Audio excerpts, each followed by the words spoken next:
Alrighty, so if there's any barking, I apologize. I got my son a puppy yesterday, so I'm gonna surprise him with that when I pick him up today. But yeah, this is an interesting video that I'm gonna do here. I used to be a simp. That's right, dude. I used to be a big old simp back in the Dizzy. So, yeah, I'm just gonna say that from the jump because everything in this video it comes from direct personal experience, and not just once, dude. The pedestalizing, the chasing, the whole I need to see you every single day version of it, dude. I did it all, man. I did that multiple times with more than one woman, which means that I've got, well, more than enough material to work with here. So, but yeah, I want to talk about what being a simp actually cost me and what it eventually taught me. So let's get into that. But here's the thing about growing up as a millennial. Okay, I was in high school from 1999 to 2003. So it was during a very awesome era. There were a lot of good movies, great music at that time, but still there was a lot of propaganda, right? Hollywood, it really handed us a losing template on how to interact with women. And we followed it without questioning it.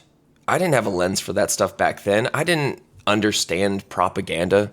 I'm not the person that I am now. So, but yeah, most of the movies and the TV shows and a lot of the songs, right? So like Simple Plan, I do anything just to hold you in my arms, like all that stuff, all that pop punk, which I still love pop punk, but that was a central theme in a lot of that music, right? It was about chasing a girl and making these big gestures and essentially princess treatment, right?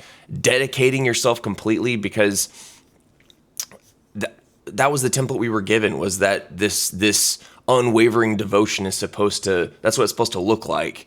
And it was really baked into everything that we consumed from when we were young until even today. I mean, it's still going on heavily. But we acclimated to it without realizing that we were.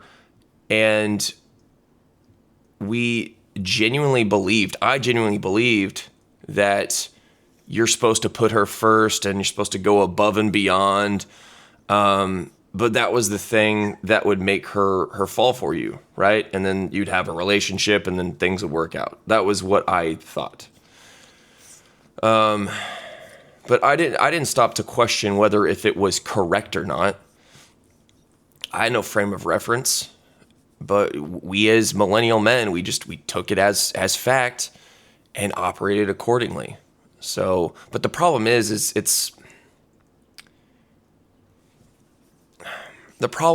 that that's not how anything actually works. It's the antithesis of how the world works, how women work. Of course, it was intentional, but women, they don't respond to that. They don't respond to the way that those movies said that they would, right? And I know that from firsthand experience because I spent years in my teens and 20s just running that exact programming. And of course, I was getting the same exact results every single time.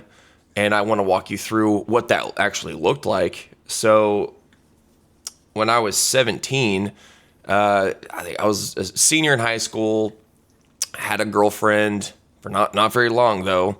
But yeah, I was running that full script to a T, and just everything in my mind was a movie. I was trying to imitate art in real life, and I was prioritizing her above everything and pedestalizing her with my actions. And yeah, of course, that relationship did not last. But I mean, realistically, I was also a senior in high school, so the odds were not in my favor regardless of what I was doing. But yeah, it's not like I had any kind of deep revelation at that point. I didn't know why things weren't working. But yeah, I had no idea that that was incorrect. But the pattern, it was already fully formed by then, right? That tendency to make a woman the center of my world, and I hadn't recognized that, but I thought that was normal, right? And after I had graduated high school, I met another girl when I was 18 at the time. Fell hard for her. But yeah, I mean, this one was a bit different in terms of how deep the insecurity ran. I would say I was working at a warehouse that my dad worked at. It was a horrible, brutal job. I had to be there like 5 a.m. and would work until noon, sometimes 2 or 3. And yeah, that environment sucked. Working at warehouses is no fun. But she was like always on my mind. I felt like I had to see her every single day, right? If she didn't call me, my whole mood would tank. And there was actually a moment, like 3 months into our relationship, where I just showed up unannounced. Like she was still living with her parents, of course, because we were both teenagers.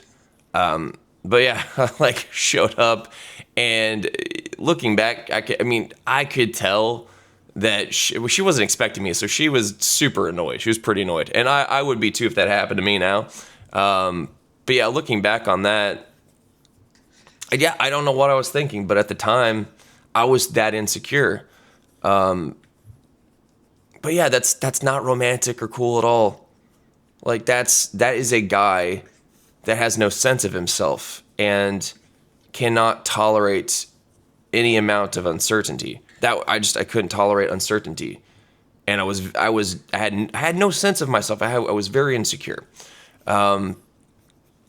and of course, yeah, she ended up breaking up with me because I was too clingy, which I was. So, but at the time, I was genuinely confused by that. Right in my head, I was like, man, I'm being devoted.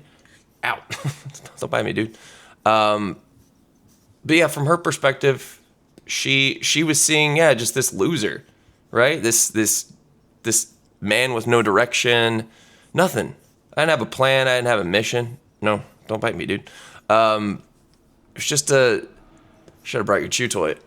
She just saw a guy that was completely organized around her existence, and I was, right? Women can feel that. They can feel the desperation, and it's not attractive, right?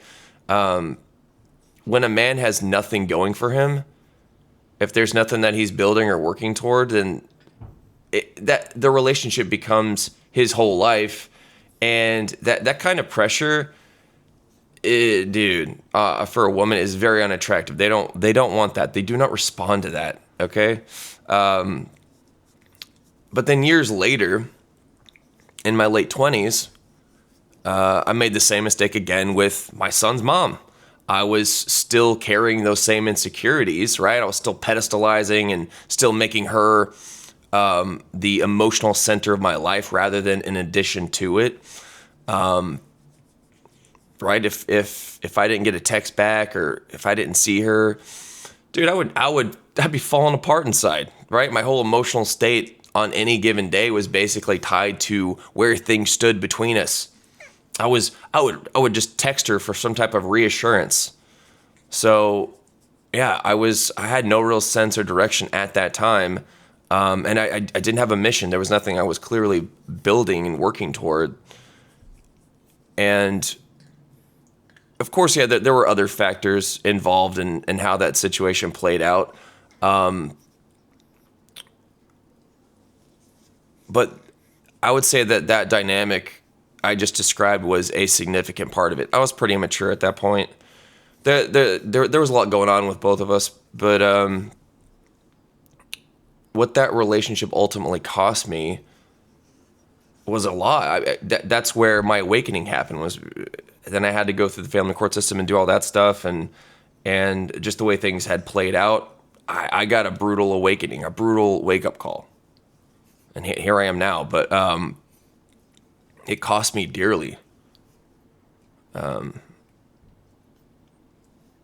But dude, it made it very clear that simping, there was no, simping wasn't a term yet. So, but dude, simping isn't just embarrassing. It has really long-term consequences that can follow you for years if you continue down that path. But here's what those experiences really taught me. And I'm going to make it as concrete as I can here. Women are not attracted to a man who makes her the center of his universe. That's just a fact.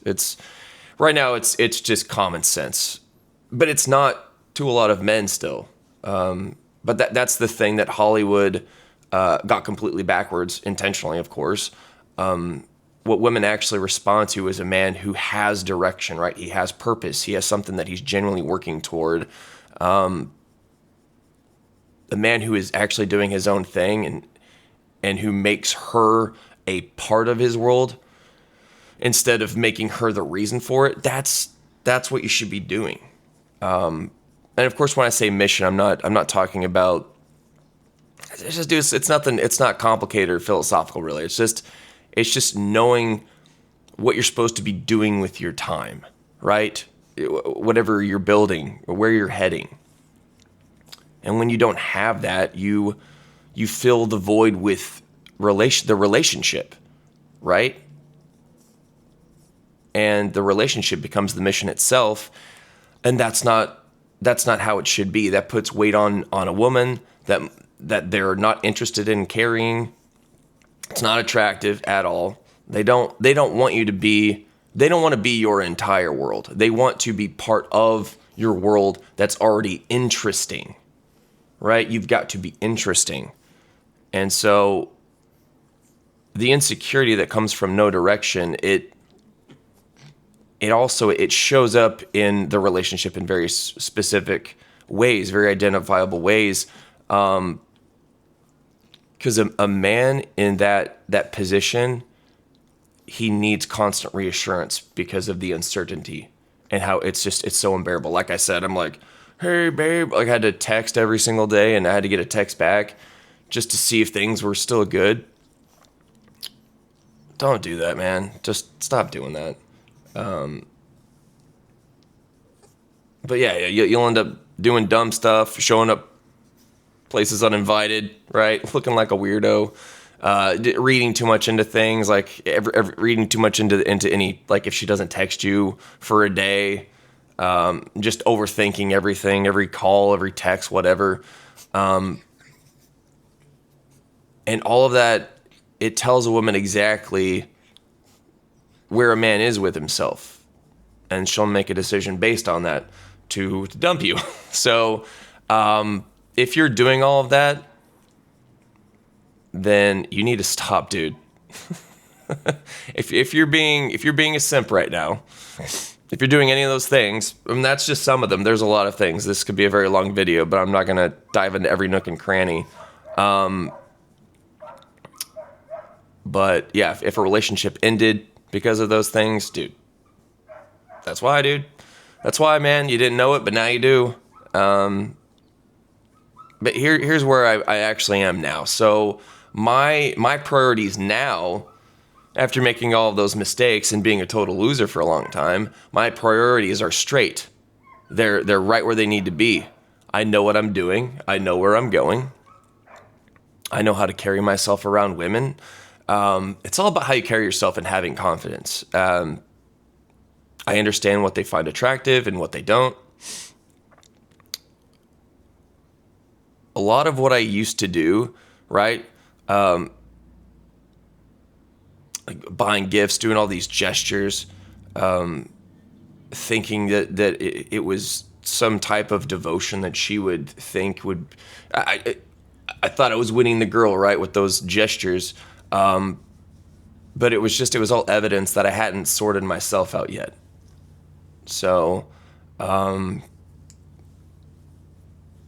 yeah, the strange thing about really getting your house in order is that when I stopped needing a woman's approval to feel okay about myself, when I actually had my own thing going on, the quality of my interactions with women completely changed.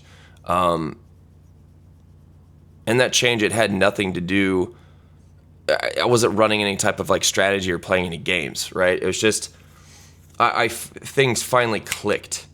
And that desperation just, it wasn't there anymore. And that alone, it makes a significant difference in how you come across. So in closing, if you're in a place right now where your whole mood, it's dependent on whether she texts you back or I don't know, where you can't give a woman space without it becoming a whole thing, dude, you're dealing with insecurity. Yeah, and I understand that from your point of view, it just feels like love on the inside, right? You're like, well, I just like love her. I love her so much. Yeah, but you can't see this clearly. I'm hoping that this video can help you see more clearly. Because the only real way out of that is you need to start building something with your own life, right? You got to look beyond her, okay? You need to find direction and a purpose, right? You need to find a mission. Dude, not to sound cheesy, but just be the most compelling thing in your own story first, okay? Because a woman should be an addition to your life, not the foundation of it or the reason, okay? And don't listen to any guy that says otherwise. All right, cool. Well, I gotta take this buddy to go pee. All right, peace.